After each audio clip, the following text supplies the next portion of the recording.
Alright, I don't know if you can hear me over the waterfall, but we'll try. So, in the pond we have Impatience, an elephant ear. This is Creeping Jenny. It's got these little purple flowers.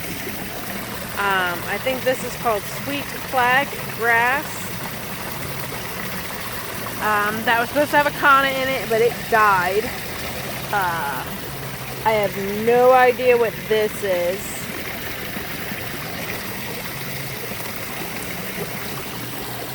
So here's the Italian basil.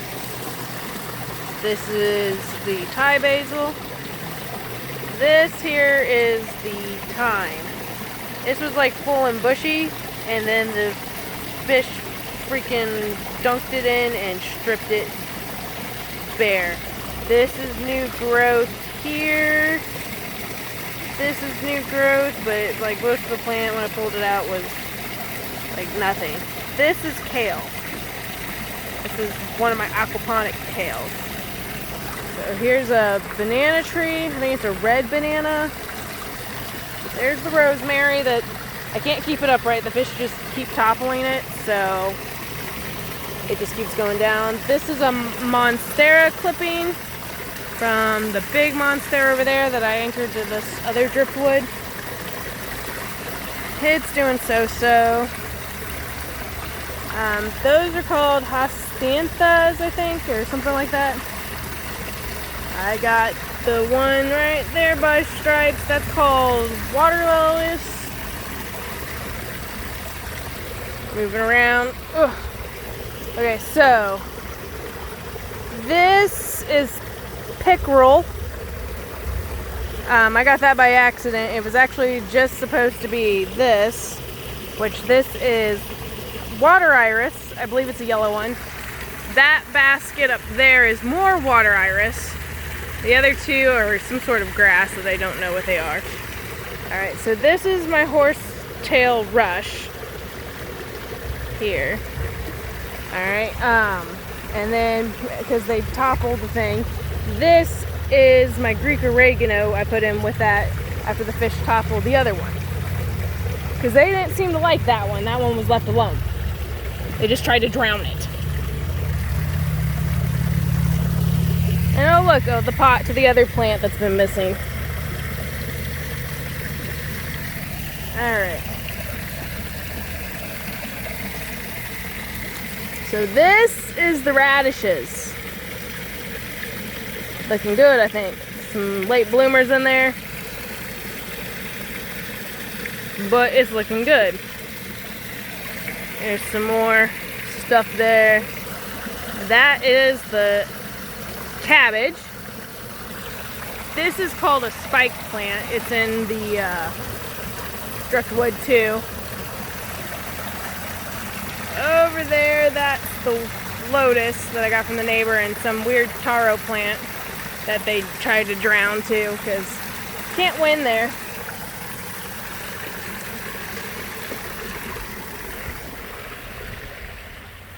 Here, I'll show you the Halloween decor I start setting up. That's my first one.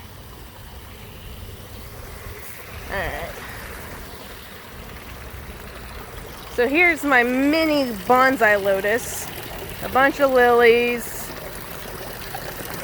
More Creeping Jenny. This here is a pitcher plant. This is some sort of grass, like palm grass, I think. And then that over there, that is called rush.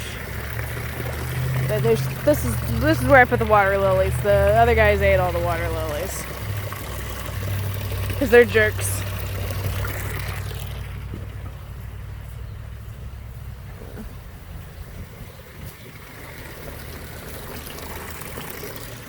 That is my pothos plant. If I can get up here, I'll get you a better shot. There we go.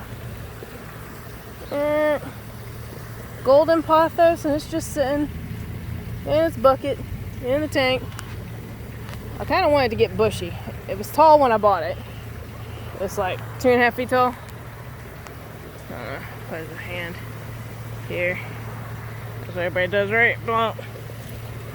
That's my other driftwood with another monstera. These are my new monstera, a different kind. They call it Swiss cheese plant, which the fish also dumped and tore it up. So this is me trying to bring it back. We'll see how that goes. I have no idea. It's not going so hot so far. This is cattail that has not been doing very good. I dug it out of a ditch last year.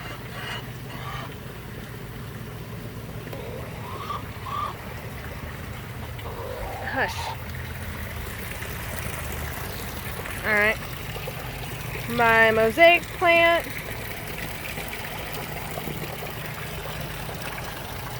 And then we'll go this way. Okay. So this is the creepy myrtle. It's been drowned a couple times in storms. It's not doing as good as the Jenny. I kind of hoped it would. But you know. Here's some of the root system on the monstera. A couple new monstera popping.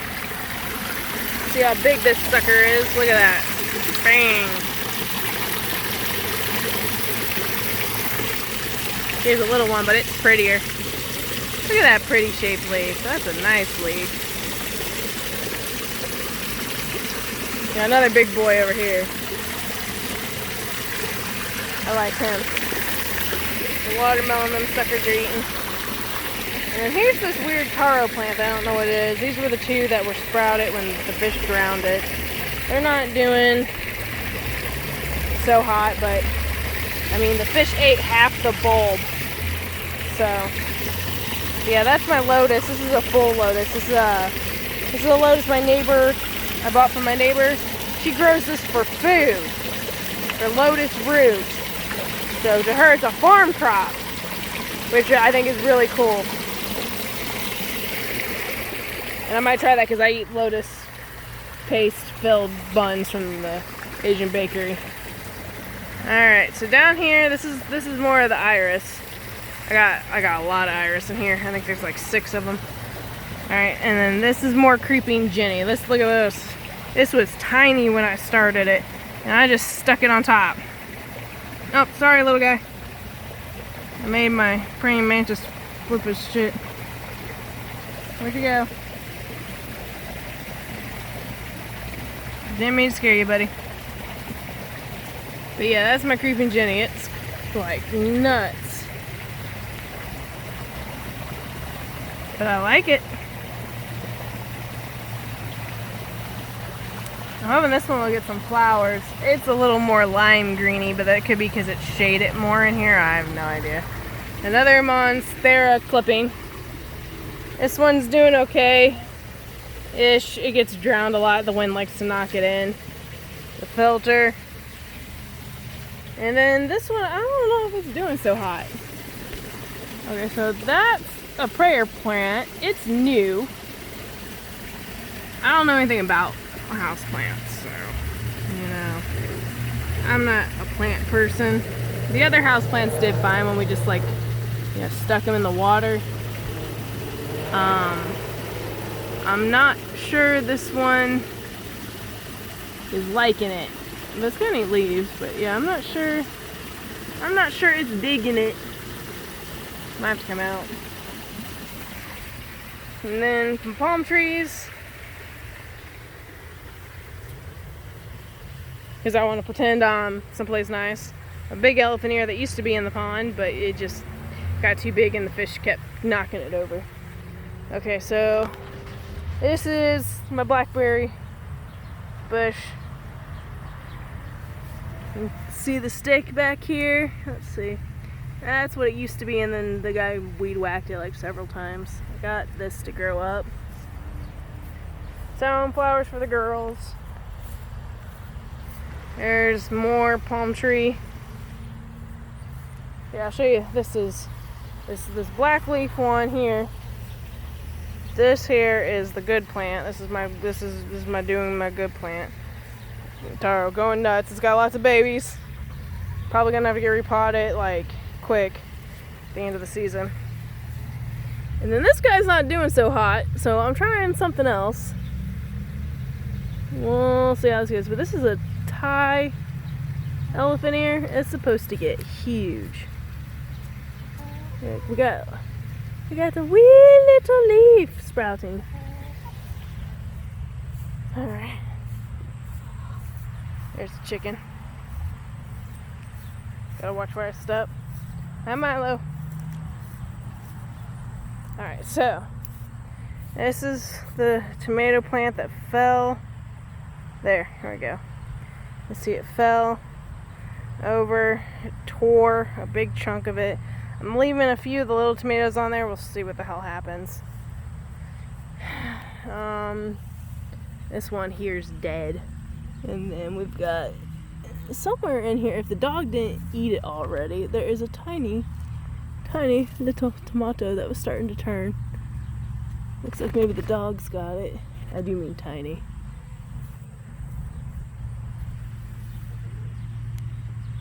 Yeah, it looks like the dogs came and got it.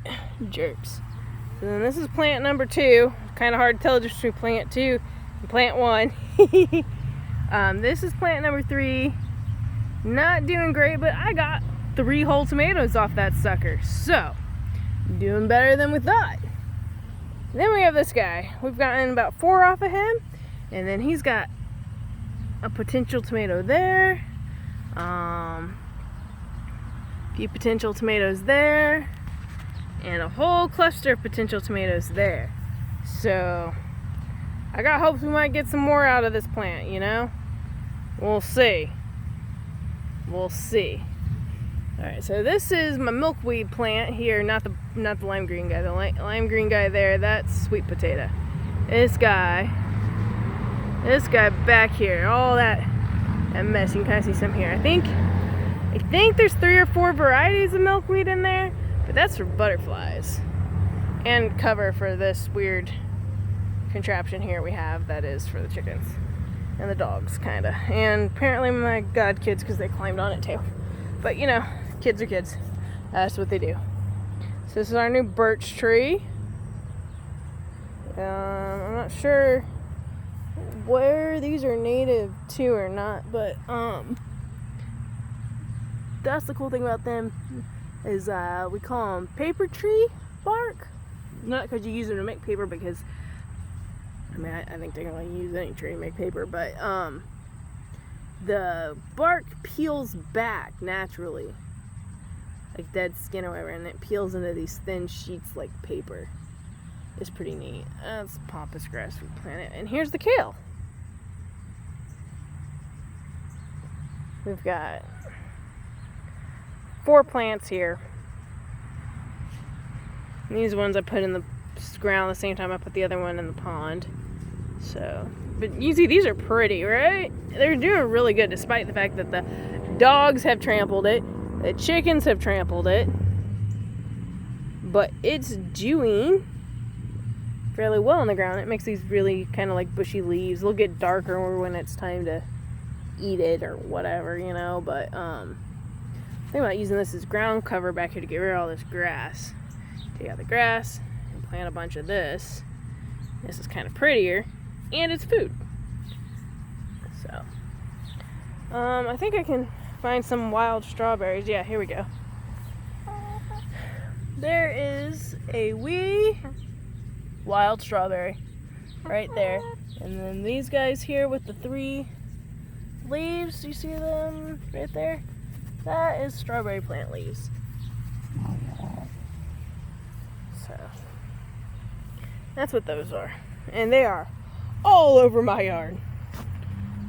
Like, it's grows kind of like grass. And I like it better than grass because it doesn't get tall. And this is one of my husband's bamboo. Come on. Come on, focus. I know it doesn't like the sun.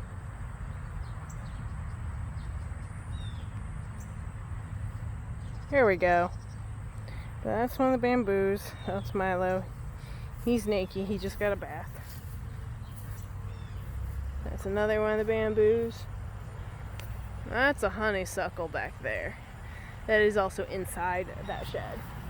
But there's nothing I can do about that.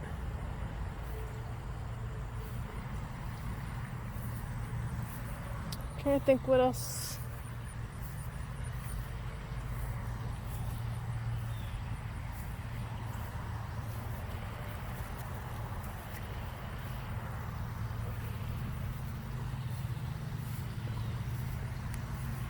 I don't think I got anything else.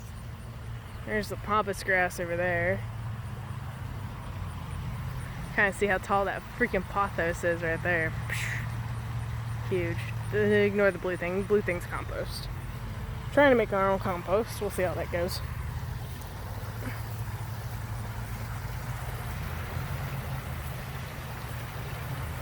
But yeah, got my mermaid skeleton. Gonna start putting out all the skeletons. We'll see how well that goes. See how well that goes.